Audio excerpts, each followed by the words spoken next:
Hello dear students, एक बार फिर से आप सभी का स्वागत है।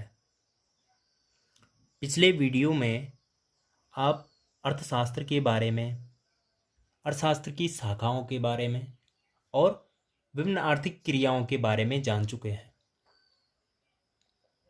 इस वीडियो में आज हमारा जो टॉपिक है वो है अर्थव्यवस्था की केंद्रीय समस्याएं। जैसे कि आप देख सकते हैं दिया हुआ है,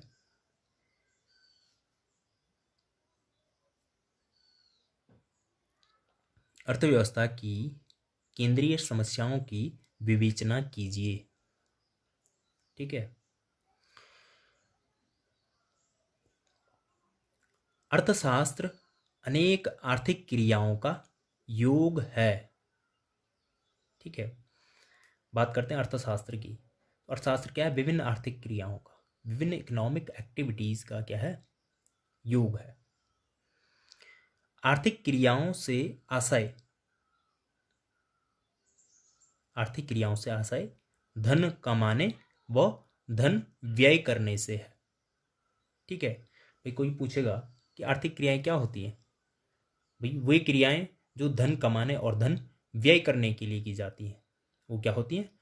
आर्थिक क्रियाएं होती हैं। चूंकि अर्थव्यवस्था में साधन सीमित व आवश्यकताएं असीमित होती हैं, वेरी वेरी इंपॉर्टेंट। अर्थव्यवस्था में साधन क्या होते हैं? हमारे पास सीमित मात्रा में, और हमारी आवश्यकताएं क्या होती हैं? असीमित होती हैं।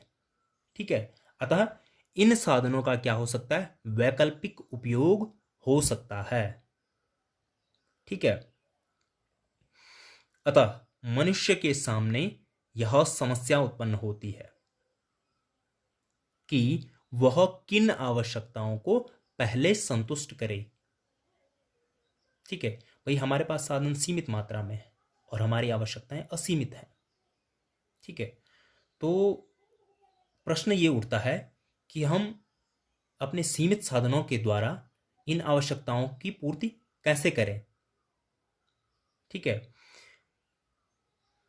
यहीं से साधनों की सीमितता के कारण चयन या चुनाव की समस्या उत्पन्न होती है।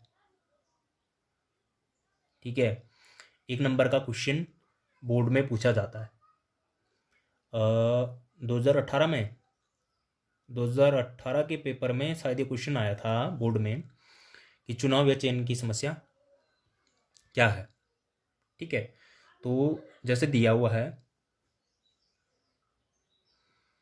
क्या है?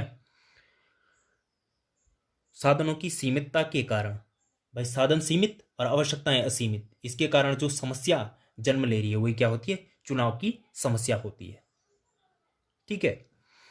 यह समस्या ही अर्थशास्त्र की केंद्रीय समस्या है। पॉइंट टू नोटेड, अंडरलाइन करना इसे। यह समस्या ही अर्थशास्त्र की केंद्रीय समस्या है। यानी अर्थशास्त्र की केंद्रीय समस्या क्या है? साधनों की सीमितता और आवश्यकताओं की असीमितता के कारण जो समस्या उत्पन्न हो रही है। ठीक है। इस प्रकार अर्थशास्त्र में अनेक केंद्रीय समस्याएं, एक अर्थव्यवस्था में क्या है? अनेक केंद्रीय समस्याएं उत्पन्न होती हैं। ठीक है। अब आगे हम पढ़ेंगे क्या, जो टॉपिक है अर्थव्यवस्था की केंद्रीय समस्याएं। ठीक है। तो मेनली माइक्रो इकोनॉमिक्स में जो हम पढ़ते हैं एक अर्थव्यवस्था में 3 केंद्रीय समस्याओं का हम अध्ययन करते हैं। ठीक है। क्या उत्पादन करें और कितनी मात्रा में। ठीक है। पहली जो समस्या है वो है क्या उत्पादन करें और कितनी मात्रा में। आप देख सकते हैं। ठीक है। What to produce, what quantity. ठीक है। देखिए,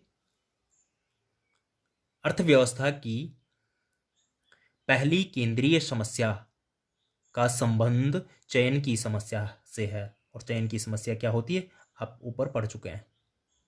ठीक है। प्रत्येक अर्थव्यवस्था की सबसे पहली समस्या यह है कि कौन सी वस्तु व सेवाओं का उत्पादन किया जाए। ठीक है। किसी भी अर्थव्यवस्था में कोई उत्पादक होगा तो पहले वो यही सोचेगा कि किस वस्तु का वो उत्पादन करे, ठीक है, जिससे व्यक्तियों की अधिकतम आवश्यकताओं की पूर्ति हो सके, यानी को पूरा किया जा सके। ठीक है, क्या उत्पादन किया जाए से तात्पर्य है कि उपभोक्ता वस्तुओं, सार्वजनिक वस्तुओं, निजी वस्तुओं या आरामदायक वस्तुओं, इनमें से किन वस्तुओं का वह उत्पादन करे। भाई निजी वस्तुओं का करे या सार्वजनिक वस्तुओं का करे या आरामदायक वस्तुओं का करे, ठीक है, उपभोक्ता वस्तुओं का करे। उपभोक्ता वस्तुएं जैसे क्या होता है, गेहूं हो गया, चावल हो गया, ठीक है। आरामदायक वस्तुओं से अगर देखा जाए तो आरामदायक वस्तुएं कौन सी होती हैं भाई, जैसे कार है, ठीक है, तो ये चीजें क्या है, आरामदायक हैं। ओके, आगे देखिए,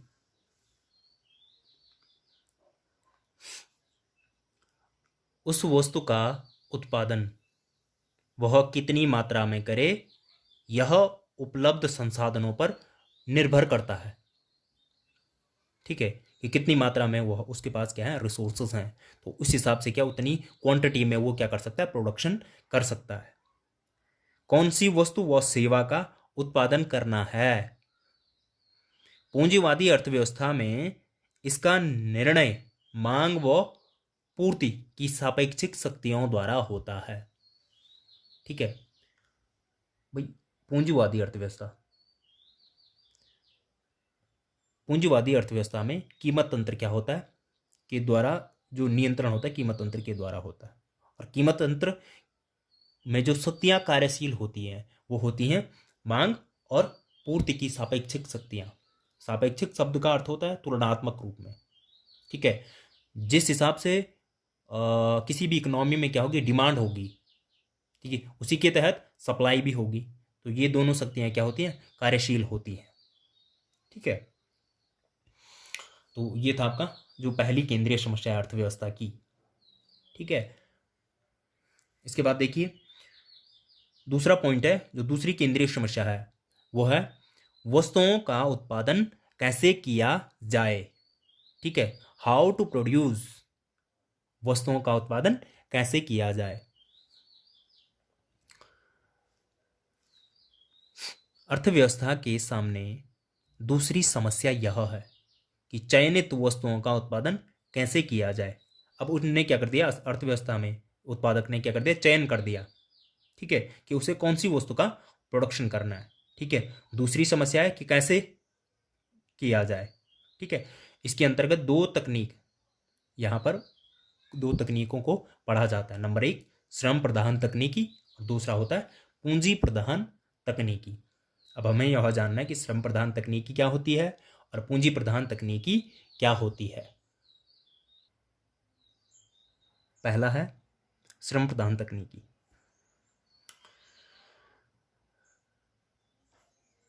आप जानते हैं कि भारत क्या है, एक विकासशील राष्ट्र है, विकासशील देश है। ठीक है, तो यहां पर जो पॉपुलेशन है वो क्या है, बहुत ज्यादा है। ठीक है, तो लेबर यहां पर आसानी से मिल जाती है। ठीक है, वहीं अगर हम बात करें संयुक्त राज्य अमेरिका की बात करें तो वो एक क्या है, विकसित राष्ट्र है। ठीक, तो वहां पर क्या है, पूंजी प्रधान तकनीकी को अपनाया जाता हो। ठीक, क्योंकि वहां पर पॉपुलेशन उतनी नहीं है जितनी कि इंडिया में है। ठीक है, तो श्रम प्रधान तकनीकी, श्रम प्रधान तकनीकी में पूंजी की तुलना में श्रम का अधिक उपयोग किया जाता है। ठीक है, पूंजी का उपयोग कम और श्रम का उपयोग क्या है, अधिक।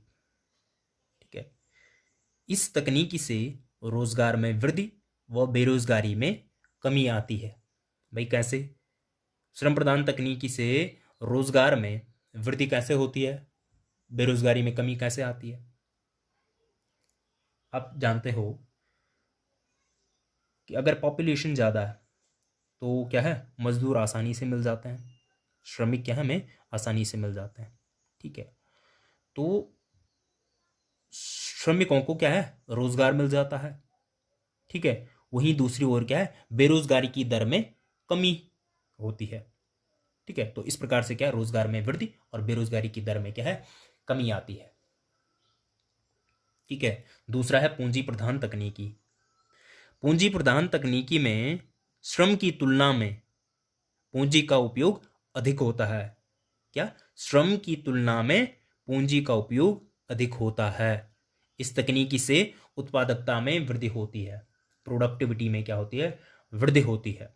तो ये होती है पूंजी प्रधान तकनीकी। ठीक है, तो अब इसका निर्णय कौन करेगा? वो जो उत्पादक होगा इसका निर्णय वही करेगा कि उसे क्या है किस तकनीकी को अपनाना है। अतः उत्पादक उस तकनीकी को चुनेगा जिसमें लागत न्यूनतम हो। भाई वो प्रोडक्शन कर रहा है किस लिए? क्योंकि उसे बाद में क्या हो बेनिफिट मिले, प्रॉफिट उसका ज़्यादा से ज़्यादा हो। ठीक है, और प्रॉफिट ज़्यादा कैसे होगा? वो चाहता है कि कॉस्ट भी क्या लगे कम से कम लगे, तभी तो प्रॉफिट उसमें उसको ज़्यादा होगा। ठीक है, तो लागत क्या हो न्यूनतम हो व पर्याप्त मात्रा में उपलब्ध साधनों का सर्वोत्तम उपयोग हो। ठीक है, तो ये था आपका जो दूसरा पॉइंट है, दूसरी केंद्रीय समस्या, वस्तुओं का उत्पादन कैसे किया जाए, श्रम प्रदान या पूंजी प्रदान तकनीकी से। तीसरी केंद्रीय समस्या है उत्पादन किसके लिए किया जाए। उत्पादन किसके लिए किया जाए या वितरण किस प्रकार हो। ठीक है, उत्पादन किसके लिए किया जाए और उसका वितरण क्या है किस प्रकार से हो। ठीक है, फॉर होम टू प्रोड्यूस। ठीक है, और उसका डिस्ट्रीब्यूशन किस प्रकार से किया जाए। अर्थशास्त्र में क्या, कितना और कैसे जैसी समस्या के समाधान के बाद यह समस्या उत्पन्न होती है कि उत्पादन किसके लिए किया जाए और वितरण कैसे किया जाए। इसके अंतर्गत पहला पॉइंट है व्यक्तिगत वितरण और दूसरा है कार्यात्मक वितरण। ठीक है, व्यक्तिगत वितरण में देखिए उत्पादन का समाज के विभिन्न व्यक्तियों और परिवारों में किस प्रकार वितरण किया जाए। ठीक है, समाज जो प्रोडक्शन हुआ है उसका समाज के विभिन्न व्यक्तियों या परिवारों में किस प्रकार से उसका वितरण किया जाए। इसका संबंध आय के वितरण की समानता से है। किससे? आय के वितरण की समानता। ठीक है, और दूसरा है कार्यात्मक वितरण। ठीक है, इसका संबंध यह ज्ञात करने से है कि उत्पादन के विभिन्न साधनों, और उत्पादन के साधन कौन कौन से हैं, फैक्टर्स ऑफ प्रोडक्शन कौन कौन से हैं, भूमि, श्रम, पूंजी और उद्यमी। ठीक है, में उत्पादन में उनके अंश के बदले आय का वितरण समानता से हो। ठीक है भाई, राष्ट्रीय आय में नेशनल इनकम में जिस हिसाब से उनका क्या होगा अंश होगा, जिस हिसाब से उनका क्या होगा योगदान होगा, उस हिसाब से उनमें क्या होगा आय का वितरण होगा। ठीक है, तो ये थे आपके 3 केंद्रीय समस्याएं। ठीक है, पहला क्या उत्पादन किया जाए और कितनी मात्रा में। ठीक है, दूसरा उत्पादन कैसे किया जाए। ठीक है, और तीसरा उत्पादन किसके लिए किया जाए और उसका वितरण किस तरीके से हो। ये थी अर्थव्यवस्था की केंद्रीय समस्याएं। ठीक है, इस वीडियो में इतना ही। वीडियो को लाइक करें और सब्सक्राइब करें। मिलते हैं नेक्स्ट वीडियो में। Thank you.